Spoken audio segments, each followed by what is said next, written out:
हिरवा दडला असावा हिरवा दडला असावा जगी हिंदू अष्टावधानी असावा जगी हिंदू अष्टावधानी असावा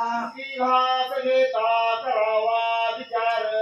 घास घेता करावा विचार कशासाठी हे अन्न मी सेवनार कशासाठी हे अन्न मी सेवनार घडव माझ्या हातून धर्मसेवा घडव माझ्या हातून धर्मसेवा घडव माझ्या हातून राष्ट्रसेवा घडव माझ्या हातून राष्ट्रसेवा असा वज्र निर्धार मत दे तू देवा असा वज्र निर्धार